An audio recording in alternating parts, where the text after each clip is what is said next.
Hi everyone. Tonight we're going to walk into something a little uncomfortable. Something we don't talk about much, but probably should. Imagine this. You're walking through your kitchen. It's quiet. You're thinking about making tea. Or maybe checking the mail. But your legs feel a little slower than they did last year. You notice the step down from the back door feels just a little steeper. And you wonder, am I slowing down or is the world just moving faster? Here's the reality. Most people won't survive far beyond 80. Not because of one big catastrophic thing, but because of 100 quiet ones. Little things, overlooked things, and one of them, it begins at 70 and it starts silently. Your body begins to shrink itself without permission. Muscle mass, once strong and firm like oak, gradually slips away like sand through fingers. I'm not talking about getting weaker. I mean actual muscle atrophy, slow and unnoticed. That moment when you realize opening a stubborn jar lid is now a task. Or when you look down and your calves look more like pencils than pistons. Here's the kicker: this decline doesn't send a newsletter.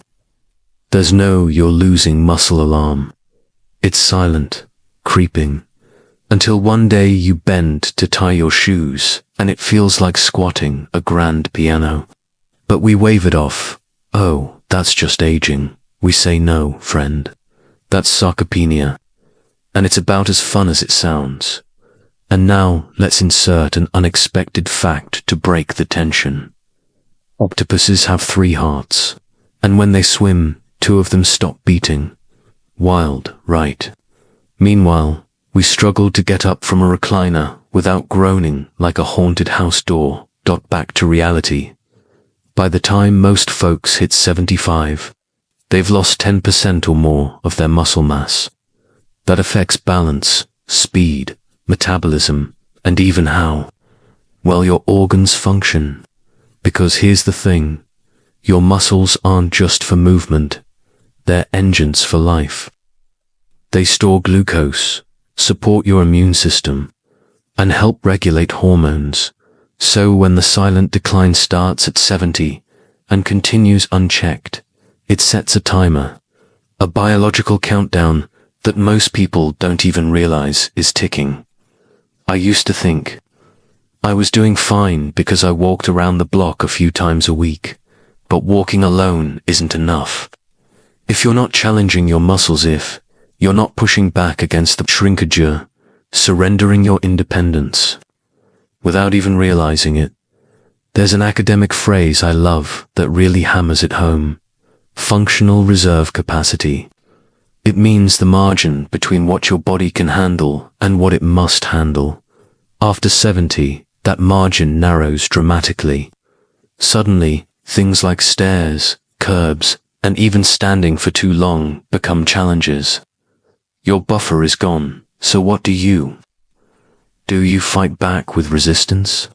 Gentle, intentional strength training, light weights, chair squats, resistance bands, anything that makes your muscles say, hey, we still matter.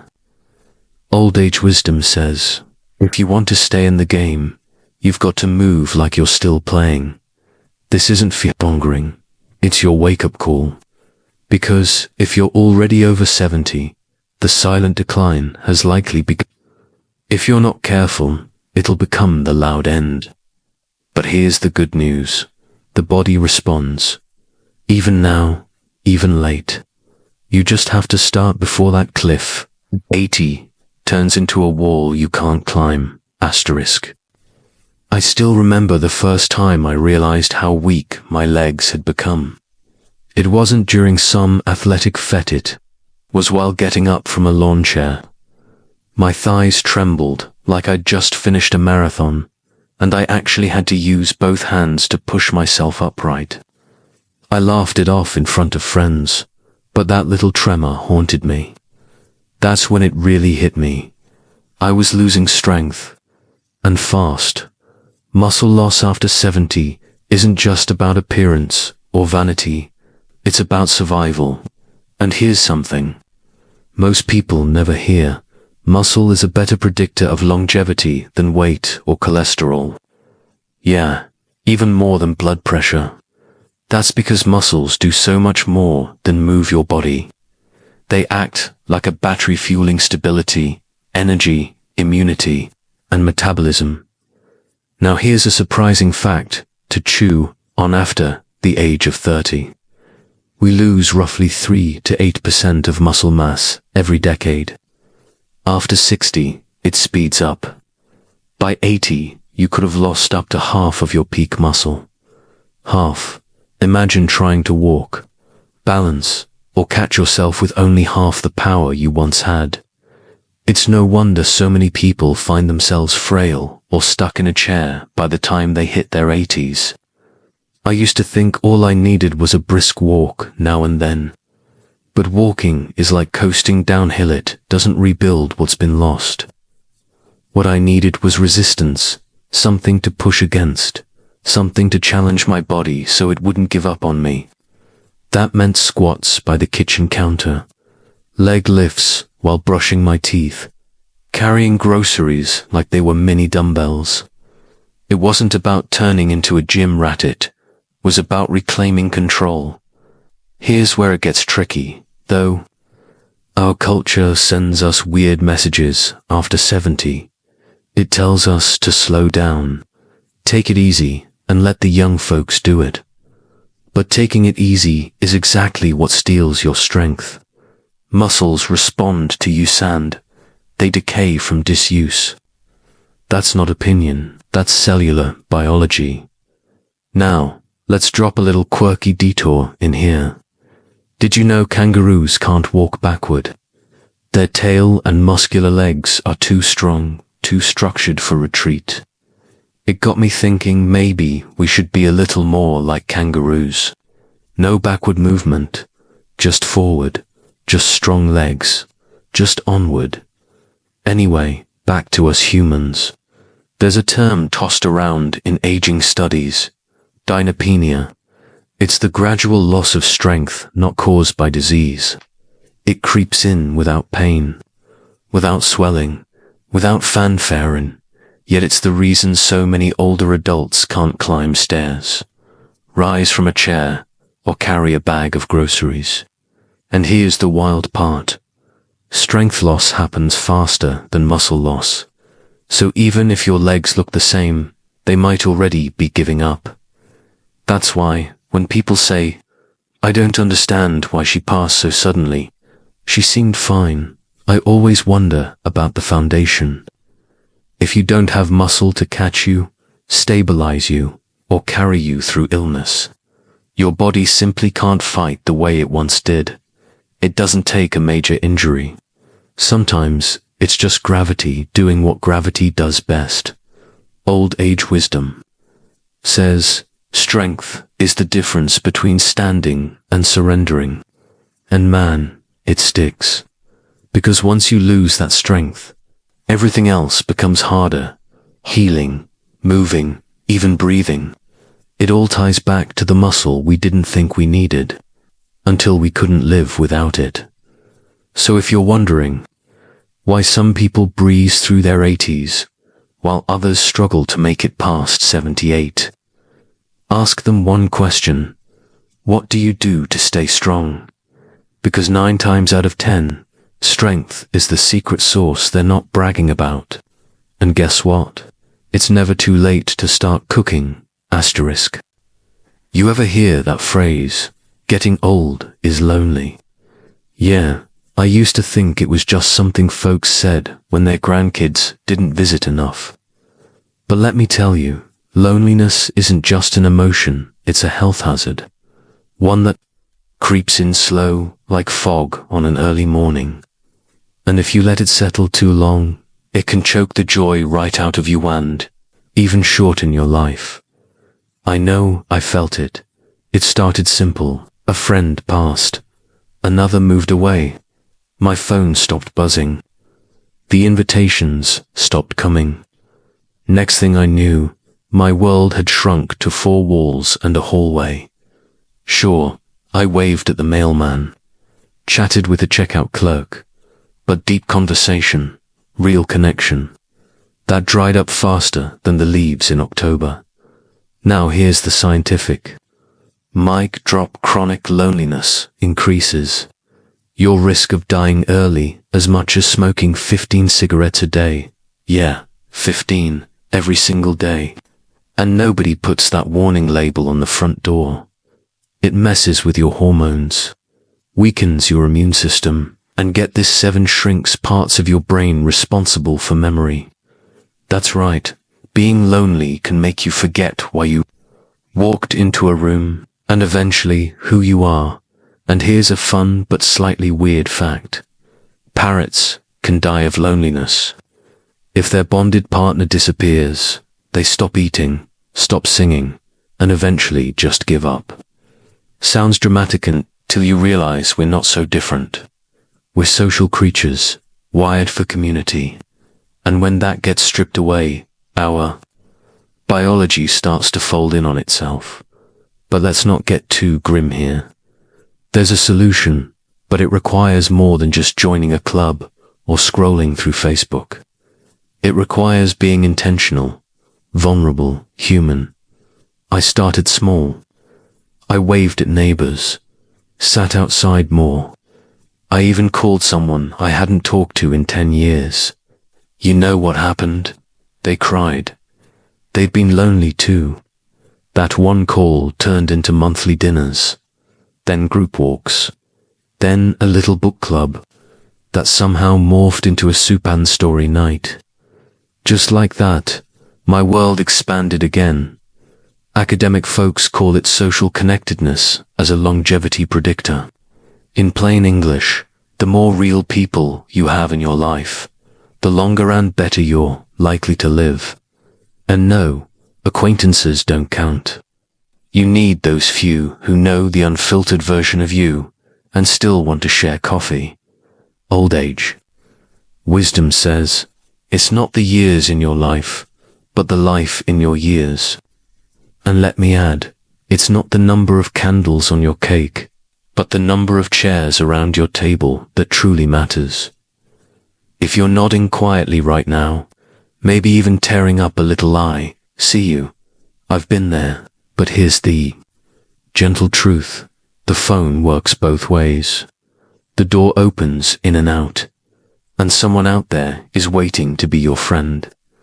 They just need you to go first, because no one should grow old in silence, not when your voice still works, not when laughter still heals, not when there's still time left to fill your chair and someone else's heart with company that matters.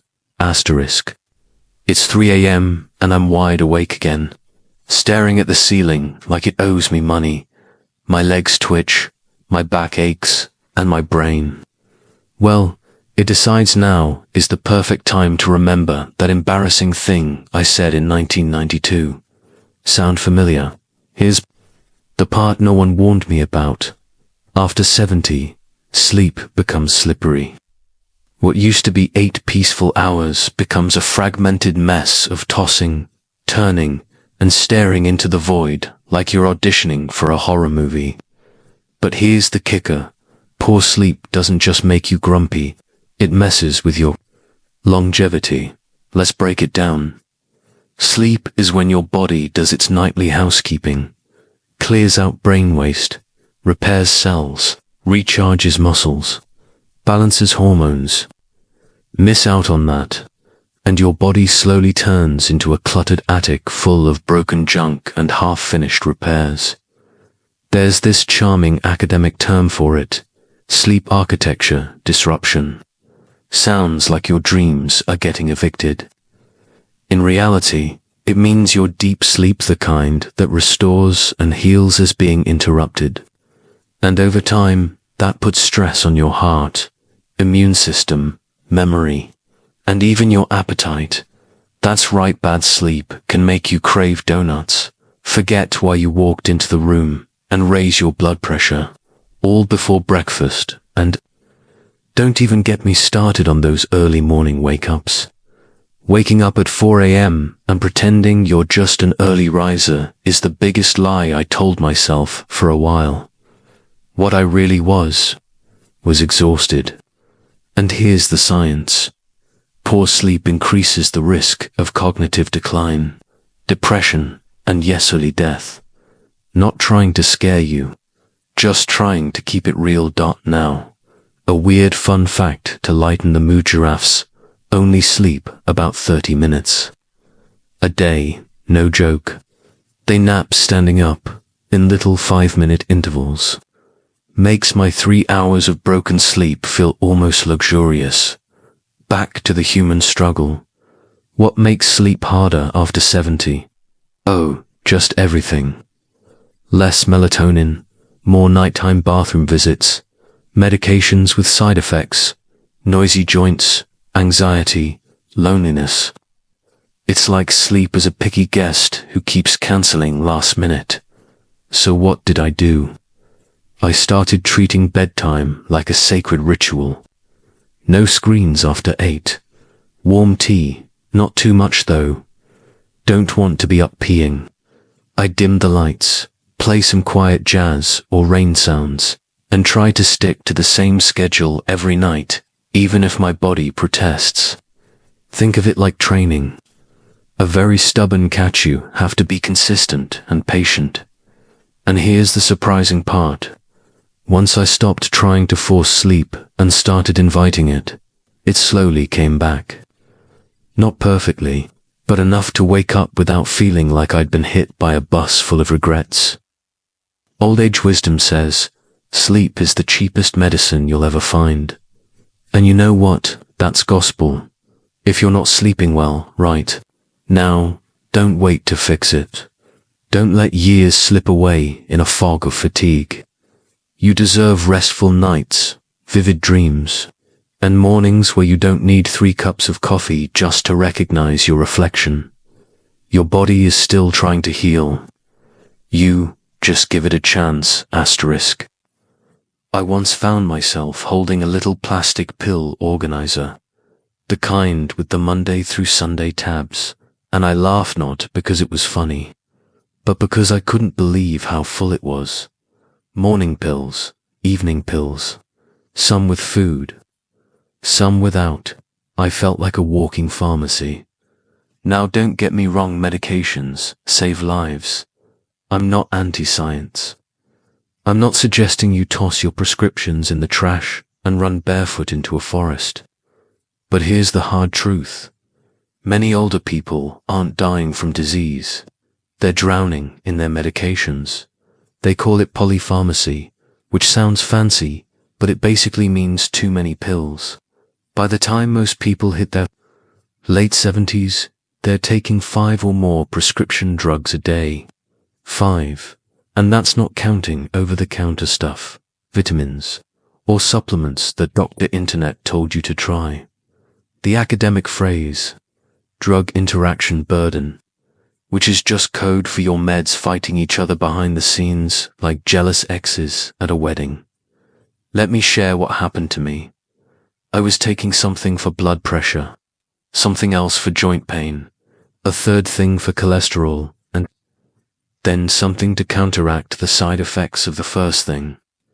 Then I had indigestion, brain fog, and my energy was tanking. I blamed old age. Turns out, it wasn't aging. It was my body trying to juggle a chemical circus. And when you're over 70, your liver and kidneys slow down. That means drugs stay in your system longer. Your sensitivity to side effects increases. And the worst part, your doctor might not even realize how to seemingly harmless meds can create a perfect storm inside you. I'm not throwing shade at doctors. Either they're busy, overworked, and doing their best, but they don't always see the full picture, unless you wave it in their face, and that's our job. One quirky fact, sloths digest food so slowly, it can take up to a month for a meal to pass through their system. Now imagine your body doing that with meds. You see the problem. So I did something radical. I asked for a medication review, sat down with my doctor and said, "Tell me what's essential and what's just clutter." And lo and behold, we ditched 2 of them. I felt like I'd taken off ankle weights I didn't know I was wearing. My sleep improved, my digestion smoothed out, my mind cleared like a windshield in the rain, and I started reading labels, tracking what I took, asking questions. Why am I on this? Is there a natural alternative? Can I manage this with lifestyle instead?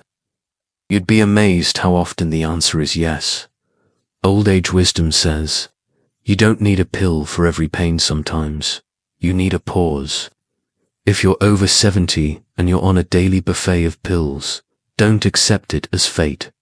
Review them, challenge them.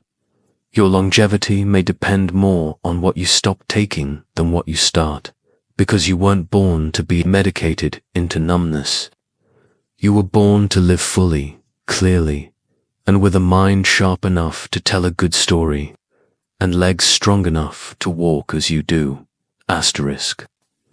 You want to know the scariest thing I've ever seen? It wasn't a ghost or a hospital bill. It was a man just a few years older than me, sitting in the park with a look that said he had nothing left to hope for. He wasn't sad. He wasn't angry. He was just blank. And that blankness, that's what happens when people stop having purpose. See, after 70, a strange thing can happen. You retire, the kids move away. You've checked most of life's boxes, and suddenly there's no alarm clock, no deadlines, no one counting on you. Sounds relaxing, right? But for a lot of us, it's psychological quicksand. When you don't have something to look forward to, even the best days feel empty. Your brain starts slowing down, your posture droops, and worst of all, your spirit begins to atrophy. You may be alive, technically, but it's like you're watching life from the outside, not really in it anymore. Scientists have a term for it: existential disengagement. It's the emotional version of your foot falling asleep.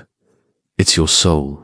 And here's the kicker: studies show that people with a strong sense of purpose live longer, healthier, and more vibrant lives, not just mentally, but physically. Back in the day, purpose was built in.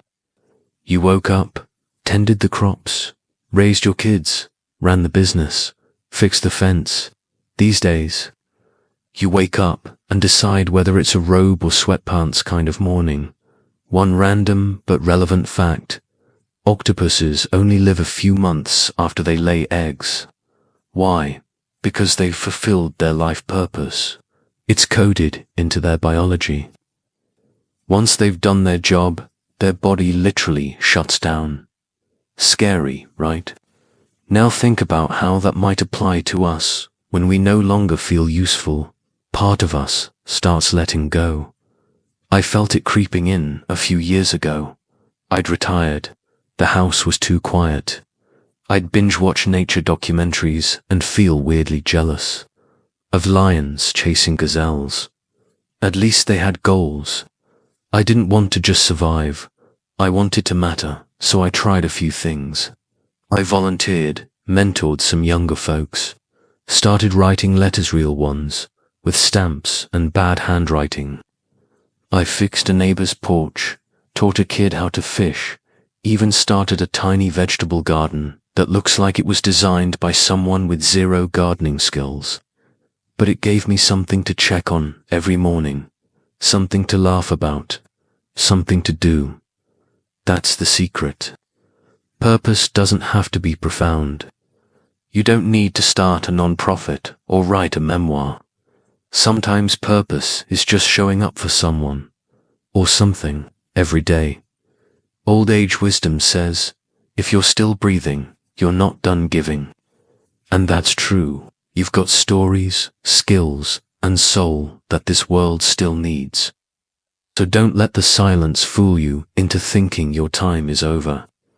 Your legs might be slower, your hair grayer, but your impact, it's still unfolding. Find one small reason to wake up tomorrow and then fight like hell to protect it. Asterisk. Let me tell you something that took me decades to admit. I used to think emotions were optional, like sprinkles on a cupcake, nice, but not necessary, especially for men of my generation. We were taught to hold it in, suck it up, keep moving. But after 70, holding it in starts to hurt more than it helps. Unresolved emotions are heavy, and the older you get, the more they weigh. Regrets, grudges, losses, old anger that turned into bitterness, shame that hardened into silence. I carried all of it in my body's stiff shoulders, a clenched jaw that ever-present knot in the stomach. I thought it was just aging, but really, it was emotional baggage with no expiration date. One morning, I looked in the mirror and didn't see wrinkles. I saw all the things I never said, the apologies I never made, the forgiveness I refused to give, and it scared me more than any doctor's diagnosis ever could. You see, there's this thing psychologists call emotional inflammation. It's like regular inflammation only instead of joints.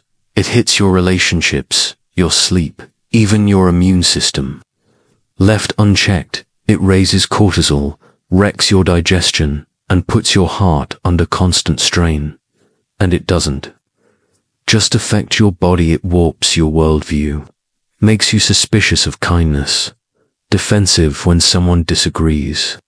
It's like wearing sunglasses indoors. Everything seems darker than it really is. So what did I do? I started telling the truth, to myself, mostly. I journaled like a teenager with a broken heart. I sat with memories I'd buried for decades, memories of people I'd loved and lost, arguments I'd won but shouldn't have, and mistakes that still whispered, what if, when the room got too quiet. Sometimes I cried. That used to embarrass me. Now I call it strength training for the soul. A quirky fact for you. Elephants mourn their dead. They'll touch the bones of their loved ones with their trunks, gently and deliberately. Scientists think they feel grief in a way very close to ours, and if elephants can honor pain without shame, why can't we? Here's what I learned. Feeling isn't weakness, it's healing. When you name an emotion, it loosens its grip. When you express it, even badly, you clear space for peace. And when I forgave someone, really forgave them, not just said the words, I felt lighter.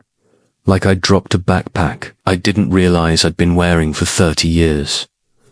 Old age wisdom says, you can't carry old pain into new peace. And that's gospel truth. So if you're over 70 and wondering why the joy feels out of reach, ask yourself this. What are you still holding on to? And more importantly, what would happen if you let it go? Because you don't have to take every memory with you. Some of them can stay behind. You've earned that right. Let them rest and let yourself live. So, here we are. 7 truths unwrapped like old letters from a dusty attic. If you're still listening, that means you've got something. Rare, a heart that's still curious, still reaching. And maybe now, just maybe, you feel a little lighter, a little less alone in the maze of aging. The truth is, growing older doesn't mean growing dull. It means growing deeper, more textured, more real. So take care of your legs, your lungs, your laughter. Let go of what no longer serves you, and hold tightly to whatever still sparks wonder. Good night, asterisk.